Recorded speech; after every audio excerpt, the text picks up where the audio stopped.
ভোটের বাকি আর মাত্র 24 থেকে 30 ঘন্টা। তার আগেই জেলায় জেলায় চূড়ান্ত ব্যস্ততা লক্ষ্য করা যাচ্ছে ডিসিআরসি সেন্টারগুলোতে।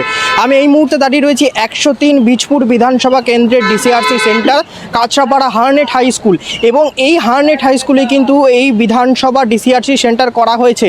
এখন সকাল প্রায় 11টার কাছাকাছি সমস্ত যারা প্রিসাইডিং অফিসার, যারা এই ভোটাধিকারে যেই কার্যক্রমগুলোতে রয়েছেন, তারা কিন্তু একে একে প্রবেশ করতে শুরু করেছেন, এবং কিছু কিছু মানুষ বা কিছু কিছু অফিসার তারা কিন্তু কেন্দ্রীয় বাহিনী, সশস্ত্র কেন্দ্রীয় বাহিনীর সঙ্গে করে নিয়ে ইভিএম নিয়ে, অর্থাৎ মেটেরিয়ালস কালেক্ট করে তারা কিন্তু বেরিয়ে যাচ্ছেন তাদের বুথের উদ্দেশ্যে। এবং আমি আমার ক্যামেরা পার্সনকে ছবিটা দেখাতে বলবো যে ডিসিআরসি সেন্টারে প্রচুর পরিমাণে নিরাপত্তা ব্যবস্থার মোতায়েন করা হয়েছে, সেন্ট্রাল পোস্ট থেকে শুরু করে রাজ্য পুলিশ।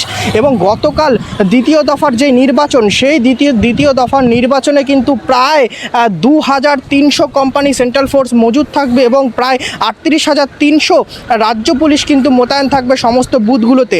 7 জেলা ভোট হতে চলেছে। তার আগেই চূড়ান্ত ব্যস্ততা লক্ষ্য করা যাচ্ছে উত্তর 24 পরগনার একাধিক যে সমস্ত আসনগুলো রয়েছে, সেই সমস্ত আসনের জেলার সেই সমস্ত আসনের বিভিন্ন স্কুল বা ডিসিআরসি সেন্টারগুলো থেকে। সব থেকে উল্লেখযোগ্যপূর্ণ উত্তর 24 পরগনার সমস্ত জেলায়, উত্তর 24 পরগনার সমস্ত আসনগুলো কিন্তু হাই ভোল্টেজ আসন ধরা যেতে পারে।